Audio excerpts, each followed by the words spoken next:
Yo, peace to the gods, peace to the earths. No, I'm just joking. I remember back in the day, when we were studying the 5% doctrine, we used to say peace to the gods and peace to the earths. And and we would think that saying peace to the gods, like God was superior to the earth. Like I'm God, I'm bigger than the earth. But really, you know what I'm saying, when I got into spirituality and started studying metaphysics, I found out that nature is God. Nature is more superior. So the concept of the male figure or the male God or the patriarchal God is always going to be inferior to nature because Mother Nature is God. So those people that don't know anything about the 5% doctrine probably don't know what I'm talking about. But basically, the 5%ers are, they believe that they are God. And there's nothing wrong with that. There's nothing wrong with that. Even in Buddhism, I was talking to a close friend of mine. She was telling me that even in Buddhism, there's a concept of you being a god or you being one who is following God. And some people feel like they are following God or they're, submitting to God. And then some people take on the role of becoming God. And when you take on the role of becoming God, this is like taking responsibility for your actions, like taking total responsibility for your actions. So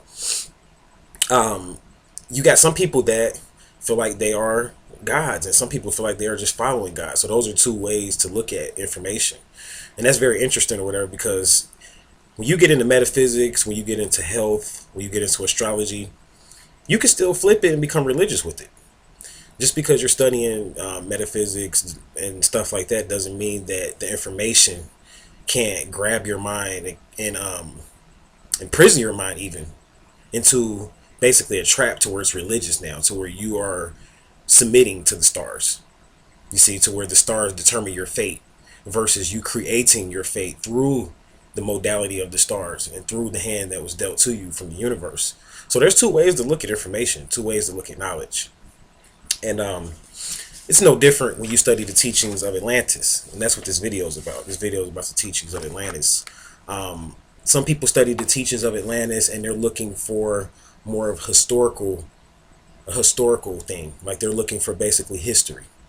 And they don't believe in Atlantis because they're like, there's no history, there's no documented proof or history that Atlantis exists. And Atlantis is a very interesting topic or whatever. It's a very interesting concept because really to understand Atlantis, you're getting into understanding time. And I've talked about this before. I'm going to go more into it now. If you really want to understand Atlantis, you're understanding the creation of the dimensions and the creation of time here on this planet. Now, time is what you would call cyclic. So it's designed as a circle. Time is not linear. It's not a straight line. So when you say something like that, time is in a circle, this means that time is infinite. Time is infinite. So time is not finite. When you talk about something being infinite, this means that it's not finite. It's not a three-dimensional concept. It's a fourth dimensional concept. And time was created, believe it or not. Time was brought. The cycles of time and cycles in general were brought to this planet. There's different cycles. There's planetary cycles. There are cycles that our sun goes through. There are cycles that different stars go through. So when you start talking about cycles, you're talking about time. And when you talk about Atlantis, you are talking about the creation of time here on this planet. The bringing of history, celestial history, to the surface of this planet from the celestial sphere, and also the bringing of information from the terrestrial sphere to the surface of this planet. When you deal with Atlantis, you're dealing with a series of rays. You're dealing with a series of chords. You're dealing with celestial lights. You're dealing with portals. You're dealing with a grid. And this grid was basically set up so that we could bring time to this planet. When you even understand modern time, regular mundane time, man-made time is still based upon a grid. It's still based upon a grid. There's different time zones throughout this grid. And this grid is based upon the sun traveling, rising and setting every day. And time is based upon the cycles of the sun. It's based upon the cycles of the sun, where it's no different when you look at time as a concept of man-made mundane time, it's no different with real time, because real time is not the time on a clock. The time on a clock goes by seconds. Tick tock, tick tock, tick tock. That's the time on a clock, and that goes by seconds, which is basically a concept that it's not perfect. It's not a perfected concept. Now, real time is dealing with celestial time, dealing with the lights, dealing with the rays, and dealing with light manifesting here on Earth.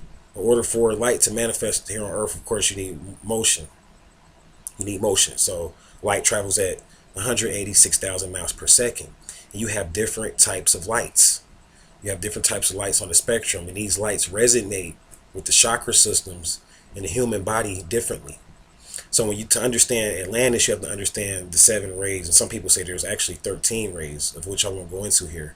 And the 7 rays, or the 13 rays, however you want to look at it, are based on lords or bodies. So what the Atlanteans had to essentially do in the beginning is to be able to create this kingdom, to be able to create this civilization. They have to first be able to align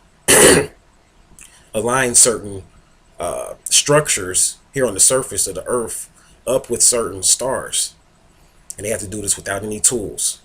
They didn't have any telescopes and things of that nature, so they had to use their third eye. And they basically would stare at a star and align their third eye with that particular star, the ray of that star. And when it was in perfect alignment with whatever star they were trying to channel through their third eye, when they could see it totally clearly, then they know that that was a place or a point where they would begin to build a certain structure. So it took a long time. The priests had to go and map out different sites on this planet to be able to build civilization and to be able to build the Atlantean civilization.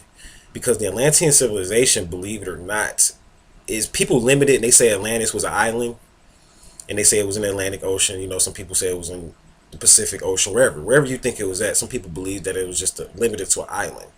And people have to understand that the Atlantean system, an Atlantean priesthood, they were functioning on a global level, on like a global economy. So they had to basically bring civilization to the surface. So when you start studying about Atlantis, essentially there's different phases to it. There's different cycles to it. You can go all the way back as far as almost close to 100,000 years, believe it or not, when you get into Atlantis. But what I'm focusing on here is trying to lay down a foundation for you, because I know I'm going to have to do way more videos than just this one video on Atlantis to help to get you to understand what's going on in Atlantis. And these structures were totally aligned. These structures, on the planet, like pyramids, mounds, and different sacred sites, had to be totally aligned with different star constellations. And it was taught by the ancients that this alignment took place with 9 priests. 9 priests that came and were initiated from the galactic center during the time. And these 9 priests had to come and bring the information from the galactic center here to this planet, and to be able to cause the alignments so that Earth can be able to shift into higher dimensions. So there's different schools and different priests is what I'm pointing out here. So there's 9 priests, but each priest was given a certain area or a certain region of the Earth to be able to make these alignments with these structures. So say, for instance, one priest may have been given the Middle East. Another priest may have been given Ireland. Another priest may have been given Britain. Another priest may have been given South America. Another priest may have been given India. Another priest may have been given America or North America. So you have different priests or whatever that were spread out throughout the earth, and they had to be able to cause these structures to line up with various different star constellations so they can begin to channel time here to this planet through the celestial lights and the rays. Now, you're probably wondering, how in the heck does a structure, like what the heck can a structure, how can that channel anything? We have to remember that these priests were alchemists, astrologers. All of your metaphysical sciences come from Atlantis. Everything that we talk about in the schools of metaphysics, they studied all of it in Atlantis, in Atlantean mystery schools. And the teacher of these mystery schools was called the Tahuti, or the Thoth. Some people call him Thoth, which is dealing with the school of thought. And Tahuti is a being that can be channeled by multiple beings or whatever, but Tahuti is the being that taught basically the different priests, when they went through the schools or whatever, how to build these structures so that they would be able to channel the energy, the celestial energy. And there's certain materials needed, certain crystals, even certain paints that were created from going into the center of the earth and getting certain materials that we don't necessarily have here on the surface and mixing it up with these certain paints so that basically it can create a certain solution that will channel light better. So when you start studying ancient structures and how they're built, you're going to see a lot of sacred geometry. You have to get a lot into sacred geometry, studying spirals, studying dodecahedrons and tetrahedrons and all that type of stuff, because these are structures that are built with certain amount of angles so that they can channel light a certain kind of way. For instance, a structure that's built with 3 sides channels light a certain kind of way. A structure that's built with 5 sides channels light a different type of way, because it's a different structure, different modality. So basically, these priests were builders, architects. They were all of that, astrologers. You notice how all of this, in order to build, you start to notice how all these sciences are needed, because now you need to learn architecture. Now you need to learn astrology so you can know how to line up things. Now you need to learn meditation and activating the Merkaba so that you can be able to channel light through your third eye, so that you don't need telescopes and instruments to align. So really, to understand Atlantis, you're understanding a deep culture that use spirituality as a science. And you hear me talk about this a lot, but that's what they were doing. They were using spirituality as a science to be able to bring time to this planet and to bring the dimensions. So each priest was given different type of structure to build, and each structure would resonate with a different dimension here on this planet.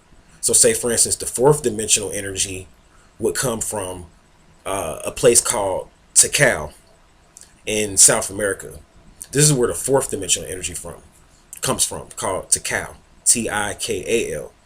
And Tikal is basically a sacred site where this is where the cycles of pain come from. The 4th dimensional energies are the cycles of pain, or I guess you could say the memories of pain, are locked into Tikal. Now, what do I mean by the memories of pain? You're losing me here, Ramhotep. The memories of pain, all the pain, and which is pleasure is pain too, and all the pleasure that we experience is based on memory. And there's a code or a matrix here on this planet that are like a memory bank that holds all this information pertaining to all the fear and all the pain and stuff that humanity can experience. The potentials of pain for humanity to experience is held in a certain place here on this planet, and it's called Tikal. And Tikal is also the gateway into the 4th dimension. So you have Tikal as a gateway to the 4th dimension, but then if you go over into the Middle East, and it's a specific place in the Middle East, a specific city, and the name escapes me right now, but that's the gateway to the 5th dimension, which is where the Anunnaki came from. So when you start talking about different dimensions, you have to understand that depending on where you're at on the planet, you can resonate with a different dimension a lot easier or a lot harder. So if you're meditating in Tikal, you're resonating with 4th dimensional energies. So you can go into pain and pleasure and figuring out why certain things happen. Like, say, for instance, if you get a disease and a disease causes certain amount of pain, you can go down to Tikal and meditate and tap into the information that disease is providing for you, because every disease has a lesson, has information in it. It's intelligent. Each disease is intelligent. That's why they say viruses are intelligent. And you can meditate and go down into Tikal and figure out why you got this disease. Why did you attract this disease? Because everything that comes to you, you attracted it, no matter what. That's why playing the victim role is not really, it doesn't work too long, because you attract everything that comes into your life.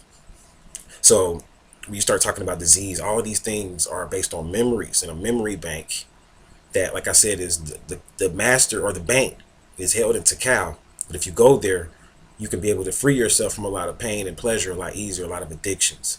And this is why a lot of people go down into South America to the healing centers down there to heal themselves and to get healed by the shamans down there, because that's what the 4th dimensional energy grid and portal is. And there's a lot of healing that can take place, a lot of initiation that can take place. You have to be careful there too. There's a lot of archons there. And I know you wonder, why am I bringing up archons in the Atlantis video? Because it's all relevant. A lot of your concepts of metaphysics and things that we talk about go back to Atlantis. And the archons were those people that studied them know that they were the people, they were those beings that got separated, permanently separated from being able to go back and forth from the underworld to the celestial sphere, and they got stuck here in this particular time and became dark entities, and they feed off your pain. The archons do. This is why they live on that portal, because they feed off your pain and they hope to bring you into enough pain. And these are sincere souls. They hope to bring a sincere soul into enough pain to where it will deny its birthright and to where it will give up.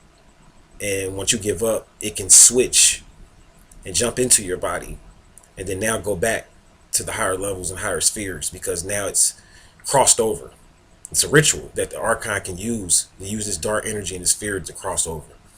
So it's pretty interesting or whatever. It could cross over into fifth dimensional energy or whatever and start to go back up to higher levels, because it's feeding off of you. It's using you as a host so they can get back its birthright, because the archon got stuck here, whether it's an entity and it uses beings and people. So you have these sacred sites, and they're all over the planet, and this created basically like a planetary networking grid. So once these sites were built, it took a lot of time. We're talking cycles of time. We're talking thousands of years to get these sacred sites to the point where they're at today, to where we have this beautiful planetary grid. But these were built in the beginning times of Atlantis. And once this grid was built, from there we began to move. We began to move civilization from center to earth. We began to come slowly but surely, began to settle on the earth, on the surface of the earth, because now we had cycles of time. It was basically a way for us to live here. But in that came a lot of responsibility. Because now we were subject to new laws since we were moving onto the surface of the planet. Our lifespans decreased. We began to eat more. You heard me talk about all these things. A lot of this was based upon the fact that we were now living on the surface. Some of us became shorter when we moved to the surface. Just a lot of stuff that happened. You know what I'm saying? And this is pretty much based on the fact that we were subject to different laws. From moving into the surface or whatever, you're dealing with a different polarity, different energy. You know what I'm saying? So different beings were coming in and out. So you're dealing with polarism on the surface of the earth. You know what I'm saying? You're dealing with the masculine as well as the feminine on the surface of the earth, whereas a lot of the beings in the inner earth are androgynous, or both sexes or whatever. So a lot of duality and a lot of what we see in life, the cycles of time in general, reincarnation, and a lot of that is locked into Atlantis. It's locked into Atlantis. Now, Atlantis is very key as far as understanding the shift. Very key as far as understanding the shift, because every time we go through what's called like a planetary shift or whatever, which happens a lot, we always go back to the beginning of time, and the times of Atlantis. We always go back to that time again where we have to rebuild. There's a restructure or a redoing of something. And we have to revisit all these sacred sites. So you notice a lot of the scientists were going around and basically going over to a lot of the sacred sites and picking up dark matter energy. Like, for instance, in South America, they had advanced equipment that was designed to be able to pick up a lot of this dark matter energy or whatever in a lot of these different places or whatever in these sacred sites, because during this shift that we are going through right now, we're basically beginning a new time. So time is starting over. So basically, during the times of Atlantis is always the beginning or the end. You're always studying, when you study about Atlantis, you're always studying the cycles of time, whether it's the end of time or whether it's the beginning of time. But that's the key to understanding Atlantis. Another key to understanding Atlantis is getting the emerald tablets. Very key here. These are the emerald tablets of Tahuti. I call him Tahuti. This is his magical name, but he's known as Thoth, but his magical name is Tahuti. And you see he's holding the tetrahedron. Very important here. Now, he's the deity of magic. He's the deity of magic. And to really, you can't get into studying Atlantis and really understanding Atlantis if you don't understand magic. Really, if you don't even understand alchemy, which is a higher level of magic. And if you want to understand alchemy, you have to, again, go to the root of things, understand how things are made to their very source. And when you understand how things are made, you can then go within them and change them and make them into something else. And this is going into alchemy. And it's very key because Tahuti was the bringer of all of these mysteries. So when you talk about time, alchemy, astrology, all of that stuff is in this book, in the Emerald Tablets of Tahuti. Now Tahuti, he's kind of like pretty much like he's like the god of Atlantis, pretty much. He's the god of Atlantis. You know what I'm saying? When it comes down to it. Now you hear about him in Egypt, but he goes back to, he basically set up Egypt. He basically dictated how Egypt was to be built based upon the blueprints that they left in Atlantis. They left a lot of blueprints on how to create certain structures out of crystals, out of certain paints, out of certain rocks. You know what I'm saying? Out of gypsum and different materials to create magical effects. So that when you go and meditate inside of a pyramid that's painted white, made from alabaster or made from gypsum, you know what I'm saying? So that's going to give you a different effect than if you were to meditate in a regular home. You see, so basically getting into understanding Atlantis is just getting into understanding all of these different things and bringing them together. The beings that live there, the beings that came to Atlantis is something that you definitely want to understand as well. All of our beings, all of the aliens and things that I talk about, all of these things originated, it came from Atlantis. All of these things originated, it came through, I should say, the portals of Atlantis, because this is, again, like the beginning of time. I'm going to close this video down by saying this, the beginning of teaching about Atlantis. If you really want to understand Atlantis, it's like you have to look at it like the Garden of Eden. You have to look at Atlantis like the right brain aspect of the Garden of Eden. The Garden of Eden was the left brain aspect, or the patriarchal aspect of the beginning of time. And the stories of Atlantis is the right brain aspect, or the feminine aspect. And it goes into explaining how certain things happen. You know what I'm saying? It just doesn't start off with a man creating everything, saying be and this and that.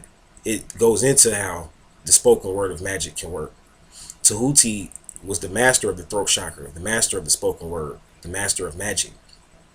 So he basically taught a lot of that stuff in Atlantis. He taught tone and vibration and how to chant to bring certain effects here on this planet. So to understand Atlantis, you're just understanding the feminine energy, when a time when feminine energy or ancestral energy, which is the same thing, ruled this planet. And ancestral energy or feminine energy is ruling this planet again. Is basically based in a negative energy. It's based in a negative energy. So ritualistic work, magic work, all these things are based upon this ancestral negative energy.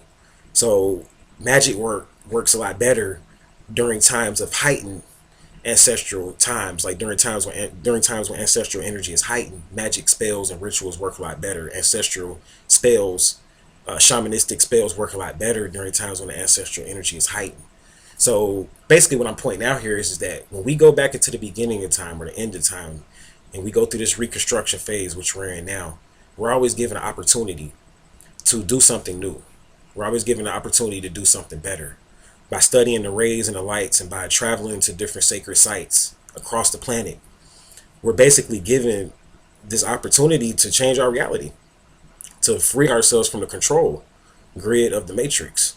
And that's pretty much what you're doing. I mean, when you really like get into understanding Atlantis and magic and all that, it's to free yourself from the cycles of time, which is your prison. The reason why people are in prison or mentally or whatever is because of time. They feel like they're locked in a state, not realizing that time is mental. You create your life here. And if you can learn how to exist on multi-dimensional levels here and channel the 7 rays here and be able to exist on multi-dimensional levels, you'll change your reality here. For instance, you can't be linear in problems. Like you can't be linear in problems. Like for instance, you can't say, for instance, if you're having financial problems, you can't always look at the solution is I need to go out and get a job and make some money. You may have to be multi-dimensional. You may have to be a person that decides, okay, I got to do several things to change my financial situation. Maybe I need to take up a workout plan so that the times where I'm wasting time and money doing X, Y, and Z, I could be working out, which is going to help me to save money. See what I'm saying? That's where you're basically going out and doing something totally unrelated to money to help you to solve your financial problems. That's being holistic versus sitting down and trying to figure out a way to work more hours and do all of that type of stuff. You can be holistic and free yourself from the whole concept of money and time by just saying, I'm going to do something else. So that's being holistic. And that's how we're going to get out of this prison that we're in or whatever, freeing yourself from the concept of money. You know what I'm saying? I'm not saying money is not important, but there's ways to, you got to think outside the box of money. Okay, you might need $10,000. A person can say, okay, I need $10,000. I'm going to go get a job. Another person might say, I need $10,000. I'm going to create a plan or a blueprint to get it. That's an example of working with the teachings of Atlantis. Brief example. The teachings of metaphysics is learning how to think outside the box, learning how to work with the seven rays or the seven planets and knowing what each planet is good for, and then working with that particular planet to get out your situation. For instance, most people in astrology believe that money is more so rooted in Venus matters, but you can use Saturn to get out of money problems. You can use Jupiter to get out of money problems. You can use Venus to get out of money problems, Mercury. There's different modalities and methods that you can use to solve your problems. And the lost teachings of Atlantis basically just gives us a way to think outside the box. It gives us a way to create new opportunities for ourselves. It gives us a way to revisit the beginning parts of time, how this planet was created, so that we can recreate our life. If we understand that this planet was created by going to different sacred structures, by going to different sacred sites, by building different sacred structures, then shouldn't we revisit those sacred sites? Shouldn't each person go and try to meditate on all the different portals and energy centers on the planet? Some people say there's 7, some people say there's 13, but shouldn't we try to go visit Ireland, Tikal in South America, the Giza complex in Egypt, in India? Should we go visit the Nagaland in India?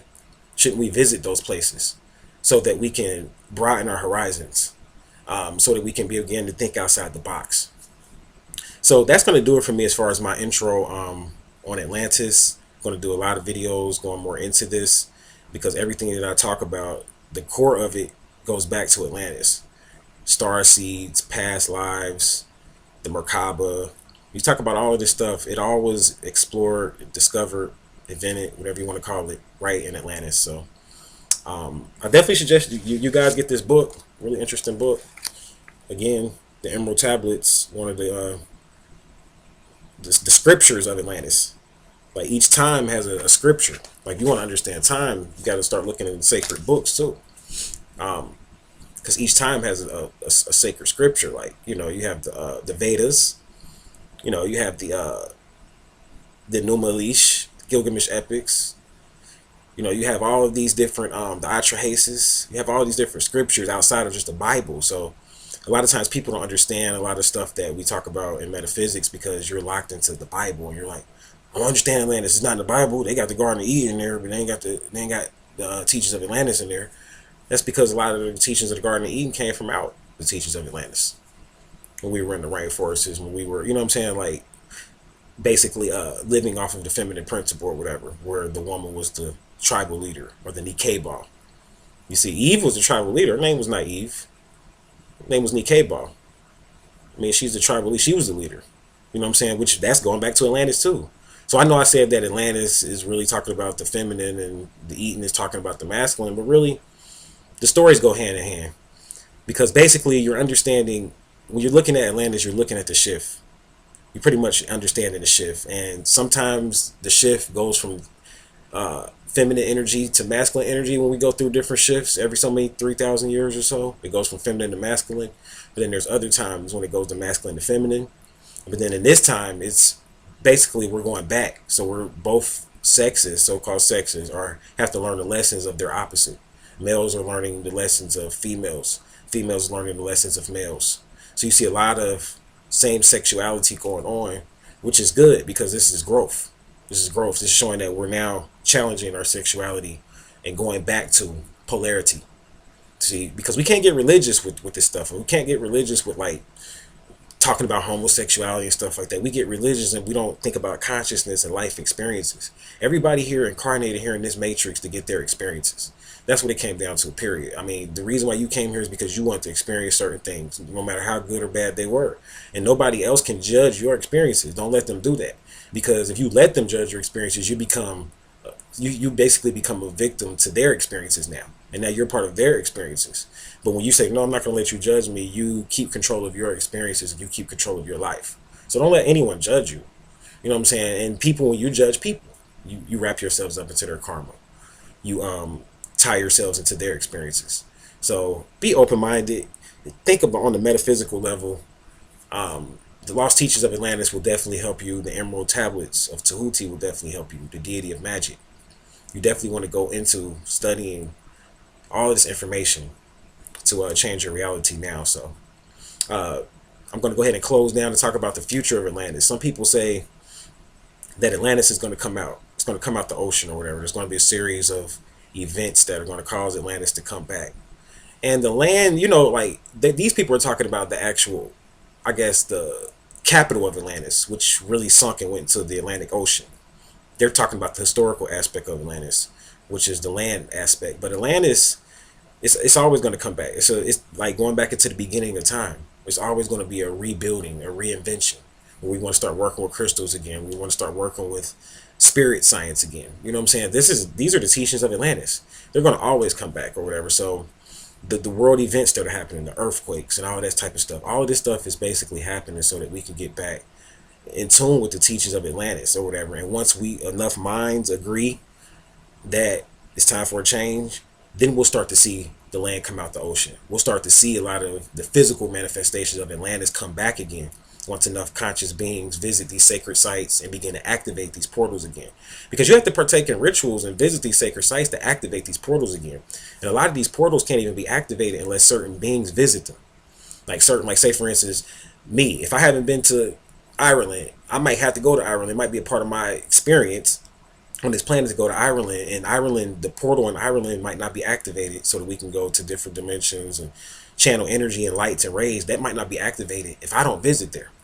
So it's key because certain beings are key as a part of our initiation into higher levels of consciousness. So that's why it's important that you share information with other people and other beings or whatever, so that people can participate in a lot of these rituals, so that we as a whole can free this planet and shift to the next level. The whole planet can't shift unless enough beings participate.